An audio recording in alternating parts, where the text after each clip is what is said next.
दोस्तों, आप लोगों ने भी एक बात नोटिस की होगी कि कुछ जगह इंसान अपनी मजबूरियों की वजह से छोड़ता है और कुछ जगह को छोड़ने के पीछे एक काफ़ी अजीब सी डरावनी वजह रहती है, जिस वजह को अगर ठीक से बताया जाए ना तो वह कोई आत्मा, कोई एक ऐसी ताकत जो कि इंसान को डरा देती है, वही होती है।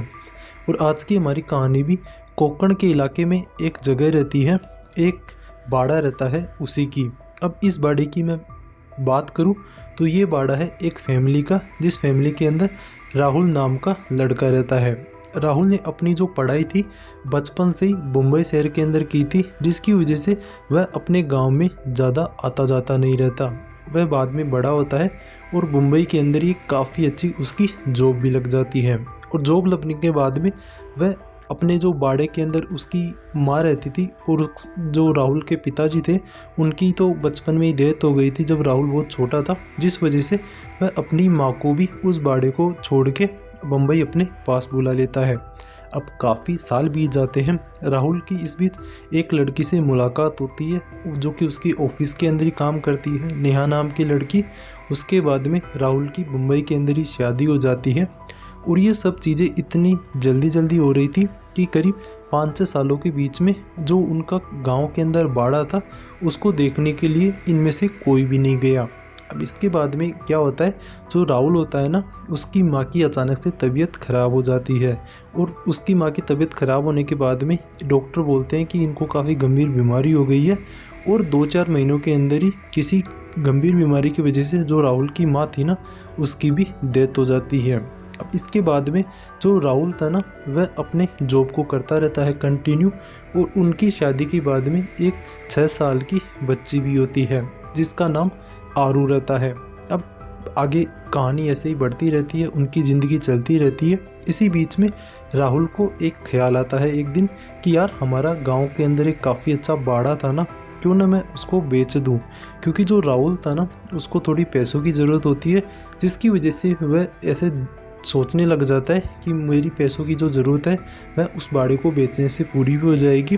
और इसके बाद में जो राहुल होता है ना, वह ऐसे सोचता है, वह गांव के अंदर एक आदमी को भी जानता है जो कि उनके अंकल जी वगैरह ही थे, उनके दूर के रिश्तेदार थे। उनको भी फ़ोन करके बोलता है कि क्या उस बाड़े के कोई ग्राहक वगैरह मिलेंगे। तो वो अंकल जी एक बार तो थोड़ा बहुत सोचते हैं गांव के, और बाद में राहुल को बताते हैं कि मैं कोशिश करता हूँ, जब भी कोई मिलेगा मैं तुमको फ़ोन करके बता दूंगा। अब इसके बाद में क्या होता है, राहुल को 1 महीने बाद में उस गांव से, उनके गांव से कॉल आता है उसी अंकल जी का, और वो बताता है कि मुझको एक क्लाइंट मिला है जो कि तुम्हारे बाड़े को ख़रीदना चाहता है। अब ये जो उनका बाड़ा था ना, इसके बारे में बहुत सी ऐसी अफवाहें फैली हुई थी कि ये जिस इलाके में बाड़ा बना हुआ है ना, तो इस बाड़े को जो राहुल था उसकी 1-2 पीढ़ियों के पहले ही बना दिया गया था। मतलब करीब 150 साल पुराना आप लोग बोल सकते हैं इस बाड़े को। और ऐसा बोला जाता है कि इस बाड़े के अंदर एक काफ़ी पुराना खजाना भी दबा हुआ है। अब ये बात कितनी सस्ती कितनी झूठ थी, इस बारे में कोई भी किसी को भी नहीं पता था इतना सच, लेकिन ऐसी बातें गांव के अंदर अफवाहों की तरह उड़ती रहती थी। अब इसके बाद में क्या होता है, जैसे ही राहुल को ये बात पता चलती है कि उनका जो बाड़ा है वह उसको बेच सकता है, उसके लिए उनको एक क्लाइंट मिल गया है, तो वह अपनी वाइफ जो कि नेहा होती है और उनकी जो बच्ची होती है 6 साल की आरू, उसके साथ आके वह गांव के अंदर आने का पूरा प्लान बनाता है। और एक दिन वह गांव के अंदर आने के बारे में सोचता है और आ भी जाता है। अब इसके बाद में जैसे वो लोग इस कोंकण नाम की जगह के अंदर कदम रखते हैं जो कि इस राहुल की जन्मभूमि थी, तो उनका जो गांव था वह उसके अंदर आते हैं। गांव के अंदर जैसे ही वो लोग एंट्री करते हैं, एक अजीब सी बेचैनी उनको होने लग जाती है, क्योंकि उनका जो गांव था ना राहुल का, वह काफ़ी बिछड़ा हुआ था, जिसकी वजह से ना तो वहाँ पे इंटरनेट काम करता था अच्छी तरीके से, ना ही कोई इतनी ज़्यादा लाइट की व्यवस्था थी। और जो बस वगैरह चलती थी वो भी कदयात एक आधी बस चलती थी, कोई इतना कंटिन्यू संसाधनों का इस्तेमाल भी नहीं किया जाता था, जिसकी वजह से इस गांव की हालत आप लोग समझ सकते हैं कि कैसी होगी। अब वो लोग कैसे भी करके ट्रेन बस की मदद से अपने गांव में पहुंचते। वहाँ पे उनको जो राहुल की बात हुई थी पहले उस अंकल से, वही उनको वहाँ पे मिलता है, तो वह उसको लेके जाता रहता है। अब इस बीच थोड़ी दूर उनको पैदल चलना होता है, तो जो राहुल होता है ना, उन अंकल जी से पूछता है कि हमारा जो बाड़ा है उसको कौन लेने की बात कर रहा है, वह पूछता है कि क्लाइंट कौन है। तो अंकल जी बताते हैं कि ऐसी कोई आदमी, एक अच्छा खासा आदमी है, वो तुम्हारे बाड़े को ख़रीदना चाहता है और वो गांव का ही आदमी है, तो वो ख़रीदना चाहता है और अच्छे खासे दाम भी दे रहा है। अब इसके बाद में क्या होता है, वो अंकल जी बताते हैं कि मैंने तुम्हारे बाड़े की थोड़ी बहुत सफाई कराई है, तो तुम वहाँ पे 1-2 दिन बिता सकते हो। और राहुल इसी बीच बोल पड़ता है कि अंकल जी मुझे भी 1-2 दिन ये गांव में ही रहना था, मुझे भी देखना था कि गांव के अंदर आखिरकार क्या कुछ चेंज हुआ है। मैं भी थोड़ी अपनी पुरानी मेमोरीज़ को एकदम रिवाइव करना चाहता हूँ, याद करना चाहता हूँ। अब इसके बाद में वो वहाँ पे पहुँच जाता है अपने बाड़े के अंदर राहुल, और उसको देखते ही बाड़े को उसको एक अजीब सी बेचैनी तो होती है, लेकिन उसकी जो बचपन की मेमोरीज़ थी वह उसको धीरे धीरे करके याद आने लग जाती है। वह अपने बाड़े को एकदम अच्छे तरीके से देखता है और उसकी आंखें थोड़ी नम हो जाती हैं बाड़े को देखते वक्त, क्योंकि उसको अपनी पूरी फैमिली याद आ रही थी। अब जो उसकी माँ थी वह उसको बहुत प्यार भी करता था, जिसकी वजह से जब भी वह उस बाड़े को देखता तो उसकी थोड़ी बहुत आंखें नम हो जाती राहुल की। लेकिन बाद में जो उसकी वाइफ नेहा होती है वह उसको सहारा देती है और कहती है कि चलो अंदर जाके देखते हैं। अंदर जाने के बाद में उनको उनका जो बाड़ा है ना वह दिखाई देता है। साफ़ सफाई उस आदमी ने करवा दी थी पहले ही, राहुल ने जिससे बातें की थी कॉल पे।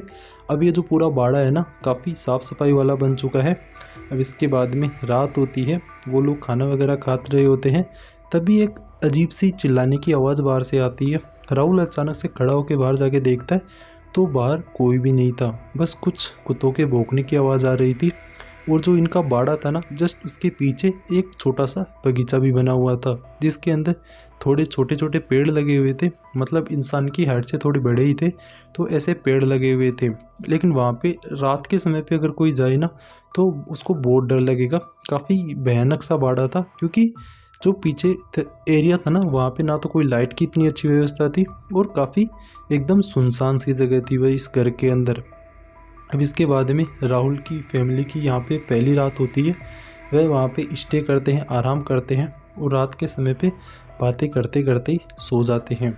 लेकिन करीब रात के 2-2:30 बजे हुए थे, तभी अचानक से एक बार दरवाज़ा खटखटाने की आवाज़ आती है। अब वो आवाज़ अचानक से नेहा को जगा देती है। अब इसके बाद में नेहा खड़ी होती है और बोलती है बाहर कौन है वहाँ पे, तो वहाँ पे कोई भी आवाज़ नहीं आती। और इस तरह से सुबह हो जाती है। सुबह होने के बाद में वो आराम से चाय वगैरह पीते हैं, अपनी ज़िंदगी को देखते हैं कि हम यहाँ पे कैसे आए थे, कैसे हमने इस बाड़े को बनाया था। राहुल अपनी पुरानी ज़िंदगी को ऐसे ही याद करता रहता है। तभी जो नेहा होती है ना वह पूछती है कि ये बाड़ा तुमको इतना पसंद क्यों है पहली बात तो, और तुम हर बार यहाँ पे सोचने क्यों लग जाते हो। तो जो राहुल है ना वह अपनी बचपन की एक छोटी सी याद बताता है कि देखो इस बाड़े को जब भी मैं देखता हूँ ना मुझे मेरी फैमिली की याद तो ज़रूर आती है, लेकिन एक अजीब सी पुरानी मेरी जहन में एक याद बनी हुई है। उस याद को अगर मैं तुमको बताऊँ ना तो शायद तुमको भी यकीन नहीं होगा।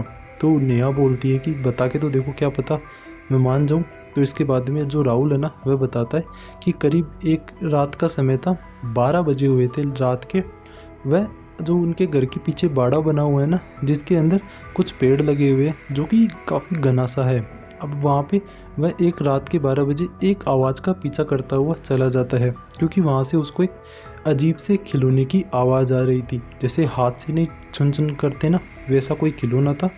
अब इसके बाद में राहुल उसको आगे बताता है कि एक रात में मैं वहाँ पे गया था तो वहाँ पे मुझे एक अजीब सा हाथ दिखाई दिया। वह हाथ था एक औरत का और एक साड़ी पहनी हुई औरत वहाँ पे चलती जा रही थी।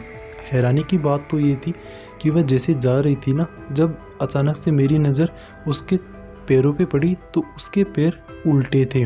अब ये चीज़ें जैसे ही नेहा को वह बताता है राहुल, वह डर जाती है और शॉक हो जाती है। इसके बाद में राहुल बताता है कि जब मैंने उसके चेहरे की तरफ देखा तो वहाँ पे उसके जो बाल थे ना उन्होंने चेहरे को ढका हुआ था। उसके जो हाथ थे एकदम काले थे, एकदम नाखून थे जो लंबे थे, लेकिन काफ़ी डायन जैसे हाथ थे। मुझे उस दिन इतना ज़्यादा डर लगा था कि ये जो पूरा बाड़ा है ना इतना भयानक हो चुका था मेरे लिए कि मैं यहाँ पे रहना ही नहीं चाहता था। और इसी वजह से मैंने अपनी माँ को कह के यहाँ से दूर बम्बई में पढ़ने के बारे में जिद करने लग गया और मैं वहाँ पे चला गया। लेकिन ये जो रात के समय में ये जो चीज़ मेरे साथ हुई थी ना, ये मेरी लाइफ की सबसे डरावनी, सबसे भयानक रात थी। और उस पल को मैं आज तक नहीं भूल पाया हूँ। अब इसके बाद में राहुल नेहा को ये सब बताता रहता है और अचानक से उनकी बेटी आती है। वो बाहर आके वो बताती है डैडी को कि डैडी, क्या आपको पता है कि रात में कोई आया था? तो डैडी उससे पूछते हैं कि बेटा कोई नहीं आया था, हम तो तीनों सोए हुए थे बेड के ऊपर ही। तो वो बताती है कि रात के में एक औरत मुझे ऐसे बुला रही थी, वो ऐसे कह रही थी कि मेरे पास भी एक बच्चा है मेरे पेट के अंदर, क्या तुम उसके साथ खेलोगी? इतना सुनते ही राहुल के होश उड़ गए, क्योंकि ये बातें कोई आम बात नहीं थी। उसने अपनी बेटी के मुंह से ये बातें सुनी ना, तो उसको अपना बचपन ही याद आ गया। लेकिन अभी राहुल की बेटी बहुत छोटी होती है, जिसकी वजह से जो उसकी बेटी होती है उसको तो इतना डर नहीं लगता इस बात को सुन के, लेकिन राहुल बहुत ही ज़्यादा घबरा जाता है। इसके बाद में राहुल गांव के आसपास में जाके पूछता है। गांव के अंदर एक छोटा सा मंदिर भी बना हुआ था। तो जो राहुल, नेहा और उसकी बच्ची होती है आरू, वह तीनों मंदिर में जाते हैं। वहाँ पे जाने के बाद में वह आशीर्वाद लेते हैं भगवान जी का, और वो जो मंदिर से वापस लौट रहे होते हैं तभी वहाँ पे उनको एक गांव का आदमी मिलता है। वो आदमी एक तरह से थोड़ा पागल टाइप का आदमी था। वो अचानक से राहुल को बोलने लग जाता है कि तुम यहाँ से चले जाओ, उस घर को तुमने क्यों खोला, वहाँ पे तुम क्यों रह रहे हो, तुम्हारी बेटी नहीं बच पाएगी। अब ये सब चीज़ें सुन के राहुल काफ़ी घबरा जाता है, नेहा भी काफ़ी घबरा जाती है। और अचानक से गांव वाले 2-3 गांव वाले वहाँ पे आते हैं, उस पागल को वहाँ से भगाते हैं और राहुल को बोलते हैं कि बेटा ये तो गांव का पागल आदमी है, ऐसे ही कुछ ना कुछ बोलता रहता है, तुम इसकी बातों पे इतना ध्यान मत दो, तुम जाओ अपने घर पे। अब ऐसा होके रात हो जाती है। अब रात के समय में राहुल अपनी उन्हीं बातों को सोचता रहता है जो कि उसकी बेटी ने उसको बताई थी। अब राहुल इन सब बातों को ऐसे ही सुनता रहता है। तभी अचानक से उसको जो उसका बाड़ा था ना, उसके पीछे जो एक बाग बना हुआ था, बगीचा बना हुआ था, वहाँ से पत्ते के घिसकने की आवाज़ आती है। ऐसा लग रहा था कि उन पेड़ों के ऊपर कोई ऐसे चढ़ने की कोशिश कर रहा है, चल रहा है, या उनको कोई छेड़ रहा है। इसके बाद में राहुल एक टॉर्च उठाता है और उस पीछे जो उनके बैकयार्ड में बना हुआ था उस बगीचे को देखने के लिए जाता है, क्योंकि एक अजीब सी आवाज़ उसको वहीं से आ रही थी। और करीब रात के 9-10 बजे हुए थे। वह वहाँ पे देखता है तो उसको एक अजीब सा साया वहाँ पे नज़र आता है, और जैसे ही वहाँ पे वह लाइट मारता है रात के समय में, तो वो साया भी गायब हो जाता है। ये चीज़ें देख के राहुल अंदर ही अंदर काफ़ी घबरा रहा था। उसको नहीं पता था कि ये सब चीज़ें उसके साथ क्या हो रही है, लेकिन उसको ये यकीन था कि ये जो हमारा बाड़ा है ना, कोई आम बाड़ा नहीं है, यहाँ पे अजीबोगरीब चीज़ें होती रहती है। अब इसके बाद में वह वापस कमरे में आ जाता है और उसकी बेटी, उसकी जो वाइफ नेहा होती है, वो एक रूम में सो जाते हैं। और वापस से रात के करीब 2 बजे हुए थे। इस रात को उनका जो गेट था ना, इस बार एक बार नहीं बल्कि 3-4 बार ज़ोर ज़ोर से खटक रहा था। ऐसा लग रहा था कि उनके गेट के ऊपर कोई ज़ोर ज़ोर से अपना हाथ मार रहा है, और एक अजीब से रोने की आवाज़ आ रही है, और आवाज़ में कुछ ऐसा डर छुपा हुआ था कि मुझे बच्चा दे दो। अब इतनी आवाज़ें जब नेहा और उसके हस्बैंड राहुल सुनते हैं ना, तो वह काफ़ी घबरा जाते हैं। नेहा तो जो उनकी बच्ची आरू होती है ना, उसको गले लगा लेती है कि हम यहाँ पे अब नहीं रुकने वाले। ये बोल के राहुल को वो बोलती है कि यहाँ पे कल हम लोग नहीं रुकने वाले, कल चुपचाप से वापस से बम्बई चलो। ये जो तुम्हारा जगह है ना, बिकेगी तो बिक जाएगी, मुझे नहीं पता, बट मैं तो कल यहाँ से चली जाऊँगी। और राहुल भी अपनी वाइफ की, नेहा की बातों से एग्री हो जाता है, क्योंकि उसको ये अजीबोगरीब चीज़ें हमेशा दिख रही थी। अब ये चीज़ें इतनी हो रही थी उनकी लाइफ में कि जो उनका यहाँ पे रहने का एक्सपीरियंस था, एकदम डरावना और भयंकर बन चुका था। अगले दिन सुबह होती है। सुबह होते ही वही आदमी गांव का जो था ना, वह इस बाड़े के अंदर आता है, राहुल से मिलता है और राहुल को बताता है कि तुम लोगों ने तो 8-10 सालों तक इस बाड़े के ऊपर ध्यान नहीं दिया, तो मैंने ऐसे सुना है कि यहाँ पे एक औरत रहने के लिए आई थी बीच में से, तो उसको बच्चे वगैरह कोई भी नहीं थे। तो जो गांव के आसपास के लोग के जो भी बच्चे वगैरह होते थे ना, वह उनको बहुत खिलाती थी, उनका बहुत ध्यान भी रखती थी और बहुत प्यार भी करती थी। और गांव वालों ने उसको बांझ वगैरह बोल के, वो गांव वाले ऐसे कहने लग गए एक टाइम पे कि ये तो अकेली है, अपने पति को भी खा गई, अपनी पूरी फैमिली को इसने ख़त्म कर दिया, ये एक डायन है। अब इतने सारे ताने उसको दिए गए। 5-6 सालों तक तो उसने ये ताने सुने और एक दिन इन सभी से वह एकदम परेशान होके उसने इसी जो तुम्हारा ये घर है ना, ये यार्ड है, यहाँ पे उसने खुदकुशी कर ली थी। अब ये बातें सुन के राहुल अचानक से अचंभे में पड़ जाता है कि तुमने मुझे ये बातें पहले तो नहीं बताई थी कि ये सब चीज़ें यहाँ पे हुई है। तो जो आदमी होता है ना, वह बताता है कि मुझे भी अभी ये चीज़ें पता चली थी, इसके बारे में कुछ भी इतना ज़्यादा नहीं पता था क्योंकि मैं भी यहाँ पे 4-5 सालों से नहीं था, मैं भी शहर में ही था। तो अभी मैं यहाँ पे आया हूँ, तो तुमने मुझे कॉल किया और मैंने तुम्हारे बाड़े की किसी से डील कर दी, तो ये सब चीज़ें हो रही थी ना। तो इसी बीच मुझे इस बारे में भी पता चला कि ये तुम्हारा जो घर है ना, यहाँ पे किसी ने खुदकुशी की थी।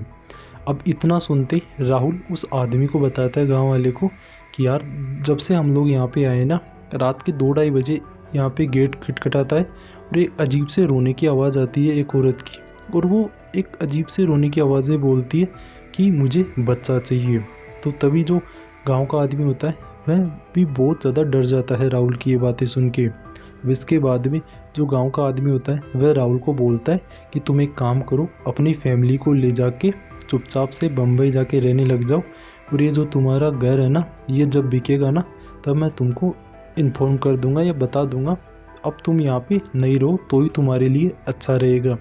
अब इसके बाद में क्या होता है, राहुल अपनी फैमिली को वापस से बम्बई लेके चला जाता है, और ये जो राहुल के पूर्वजों का ये जो घर है, ये जो बैकयार्ड है, सारा का सारा इतना डरावना था कि गांव के लोग भी इसको देखने वक्त एक अजीब सी कहानियाँ बनाने लग गए थे, क्योंकि राहुल की फैमिली के साथ जो अजीबोगरीब घटनाएं हो रही थी ना, वो भी गांव वालों को पता चल गई थी। अब इसके बाद में ये जो घर है ना, एकदम हॉन्टेड बन चुका था। और ये जो मैंने अभी आप लोगों को कहानी सुनाई है, ये मुझे राहुल नाम के एक लड़के ने भेजी थी कि उनके साथ ऐसा कुछ हुआ था, तो मैं तुमको ये कहानी सुना रहा हूँ। उसका ये जो लाइफ का एक्सपीरियंस था, सबसे हॉन्टेड, सबसे डरावना एक्सपीरियंस था, जो कि मुझे लगता है कि बहुत ही डरावना था। आप लोग अपने पूर्वजों की जगह पे जाओगे तो एक अजीब सी एनर्जी, एक अजीब सा नेगेटिव ऑरा आपको नज़र ज़रूर आएगा वहाँ पे, अजीब सी बेचैनी होने लग जाएगी। और यही सब चीज़ें राहुल ने भी नोटिस की। बाकी ये थी एक ऐसी कहानी जो कि महाराष्ट्र के इस रत्नागिरी जगह की है। बाकी ये कहानी आप लोगों को कैसी लगी कमेंट करके ज़रूर बताना, और ऐसी और भी हॉरर हिस्टोरिक वीडियो देखने के लिए चैनल को सब्सक्राइब ज़रूर कर लेना।